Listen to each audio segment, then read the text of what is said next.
Bonjour et bienvenue dans ce nouveau tutoriel. Nous allons aborder aujourd'hui les droits utilisateurs. Alors c'est une fonctionnalité qui est avancée, qui n'est pas forcément utile à la plupart des utilisateurs, mais qui peuvent être intéressants dès lors que vous êtes plusieurs à accéder au compte et éventuellement avec des niveaux d'accès et donc des droits différents. Dans la rubrique Mon compte ici, on peut ajouter d'autres utilisateurs. Là encore, ces autres utilisateurs sont ajoutés sur demande. Par défaut, il n'y a aucun utilisateur annexe. On va pouvoir pour chaque utilisateur gérer les règles.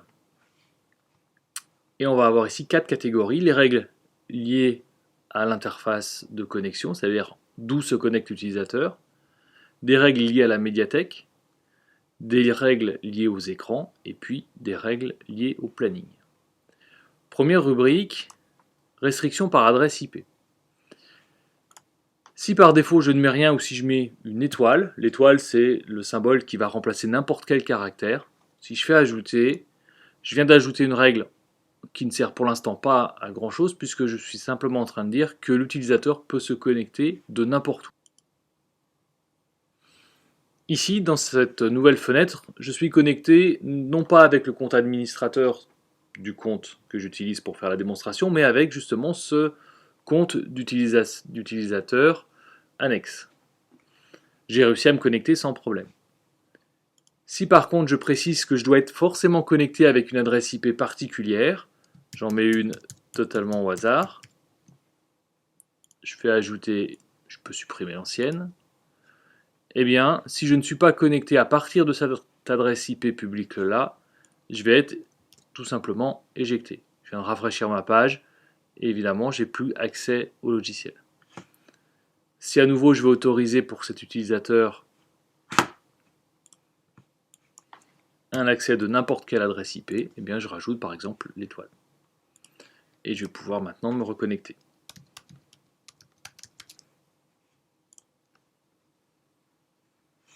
Voilà. On va parcourir la rubrique suivante. La rubrique médiathèque, on a un premier menu qui s'appelle Général, qui correspond en fait à ce qu'il y a dans ce menu là, c'est-à-dire est-ce que je peux, dans la médiathèque, actualiser ou rafraîchir, ajouter un dossier FTP, des objets partagés, vider la corbeille. En fonction des droits que je souhaite laisser à mon utilisateur, eh bien, je vais cocher ou décocher des cases. Et par exemple ici, je vais l'autoriser uniquement à rafraîchir la médiathèque. Je bascule sur son compte. Et en effet, je peux juste ici actualiser ou rafraîchir la médiathèque. La rubrique médias va nous permettre d'affecter des droits spécifiques à des médias. Il s'agit bien de médias, pas de playlist, pas de dossier. Et donc, dans notre cas, uniquement les éléments qui ont un petit bouton play devant. Les règles s'attribuent en fonction du nom des médias. Alors, ce que je vous préconise de faire, tout simplement, c'est de commencer par ne donner aucun droit à tous les médias. Donc on va mettre notre fameuse étoile, qui est le caractère de remplacement, ce qui veut dire que peu importe le nom du média, on ne pourra ni l'éditer, ni le renommer, ni le dupliquer, etc., etc. Je fais ajouter, ce qui veut dire qu'à partir de maintenant, mon utilisateur ne peut, entre guillemets, plus rien faire en termes de modification de médias. Je bascule sur son compte, je recharge, et par exemple, le média connexion, et bien tout simplement, je n'ai plus de bouton pour faire d'action dessus. Et c'est le même cas pour tous les médias, puisque j'ai mis le caractère étoile. Maintenant, je veux autoriser sur un média en particulier l'utilisateur à éditer, renommer, etc., faire différentes actions sur ce média-là. Tout simplement, on va travailler avec les noms de médias. Le nom du média correspond en fait à toute l'arborescence dans la médiathèque.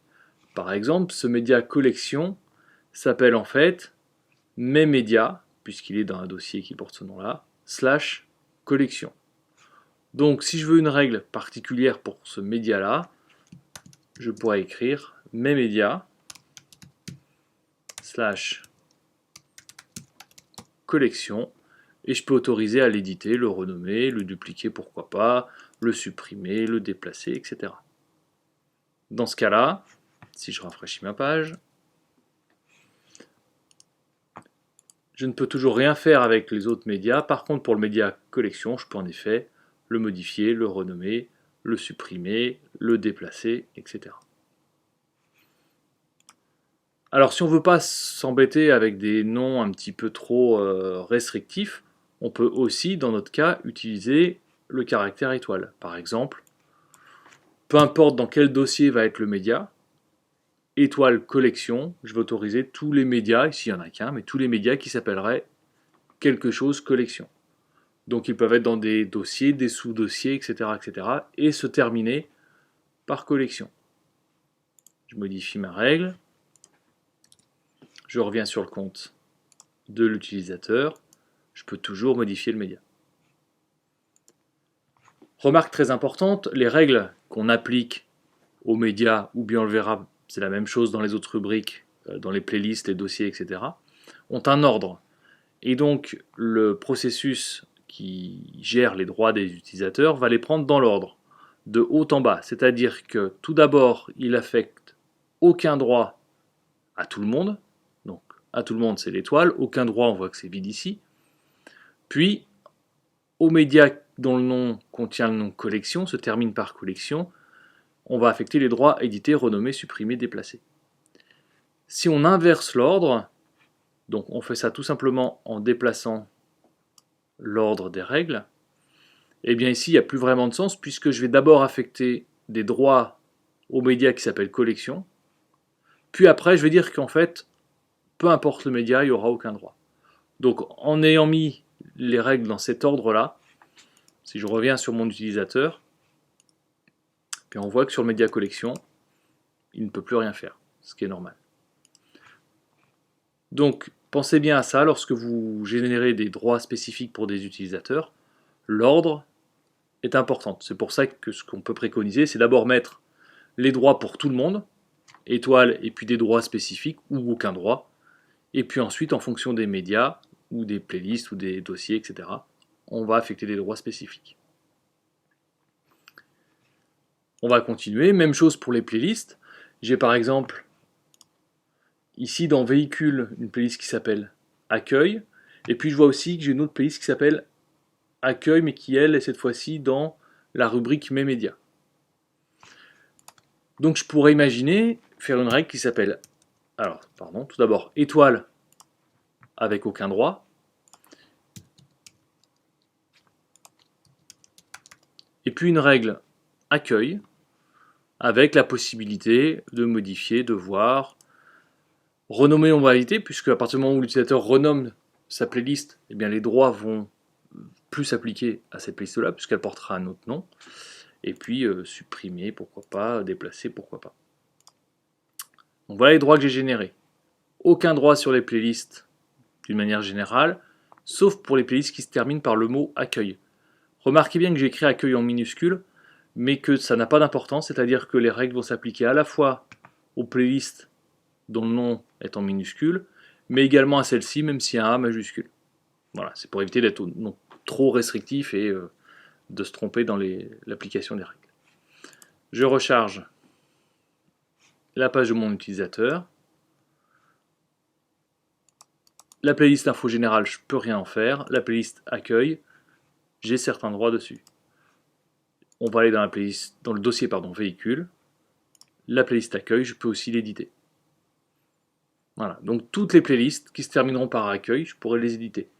Si évidemment je veux des règles spécifiques et je ne veux pas que l'utilisateur accède à la playlist accueil qui est ici, mais uniquement à celle qui est dans le dossier véhicule, par exemple, eh bien je vais modifier ma règle et je vais dire que les playlists qui sont dans un sous-dossier quelconque, puis dans véhicule, et qui s'appellent accueil, je vais pouvoir leur appliquer cette règle-là. Donc, cette playlist accueil qui est dans le dossier média, je ne peux plus rien en faire. Par contre, ma règle s'applique sur celle-ci. Voilà, je pense que vous avez compris l'idée de ces règles-là. Toujours partir du cas général quel droit je laisse, et puis après affiner en fonction du nom du média, par exemple, affiner les droits pour chacun des médias. Dans la rubrique écran, ça va être la même chose. On a une rubrique générale. Est-ce qu'on autorise l'utilisateur à créer un nouvel écran ou un nouveau groupe? Oui ou non? Si j'autorise pas ici, évidemment, mon utilisateur ne peut plus ici créer de nouvel écran, ni créer de nouveaux groupes. Ok. Ensuite, pour chaque écran, est-ce que j'autorise déjà à voir l'écran?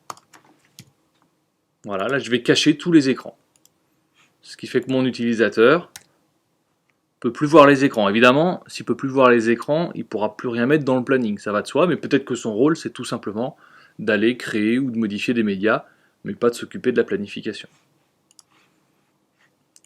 Je vais supprimer cette règle pour la suite. Même chose pour les groupes d'écran. On va pouvoir cacher ou afficher certains groupes d'écran. Toujours soit avec le caractère étoile, soit éventuellement avec le nom précis du groupe d'écran. Pour les écrans sous tutelle, pour ceux qui ont des sous-comptes, on peut là encore appliquer des règles identiques. Pour le planning, alors là je vais rentrer un petit peu plus dans le détail. Toujours la même chose. Je mets une étoile pour dire que d'une manière générale, la personne n'a pas accès au planning, mais dans ce compte-là, pour le planning qui s'appelle accueil, je vais autoriser mon utilisateur à déplacer des éléments, mais à les mettre uniquement dans la zone 1 du planning. C'est-à-dire qu'il ne pourra pas mettre par exemple de bandeau en zone 2 ou un élément dans la zone 3 ou dans la zone 4, etc. Je vais cliquer sur ajouter. On va regarder comment s'applique cette règle. Donc je retrouve mon écran. J'ai bien accès au planning. Et lorsque je vais déplacer mon élément dans le planning, voilà, je n'ai très peu de choix. Je peux juste le mettre en zone 1. Donc autant vous dire qu'ici je peux quasiment rien faire. Je peux pas le modifier, je peux pas le supprimer, alors ça peut être embêtant quand même, mais si je modifie ici ma règle et je dis qu'on peut modifier la planification, la supprimer, éventuellement retrouver l'élément, voilà ce que ça donne. Je peux toujours mettre uniquement en zone 1, mais je peux revenir modifier quand même ma planification en précisant les horaires, retrouver l'élément du planning qui correspond, et évidemment supprimer l'élément du planning. Donc voilà pour la présentation de ces règles. Comme vous le voyez, c'est un petit peu plus technique. Ça demande une certaine logique dans l'attribution des règles, mais on peut faire des choses assez pointues en termes de droit. N'hésitez pas à revenir vers nous si vous avez des questions ou si vous voulez plus de précisions sur ces fonctionnalités. A très bientôt, au revoir.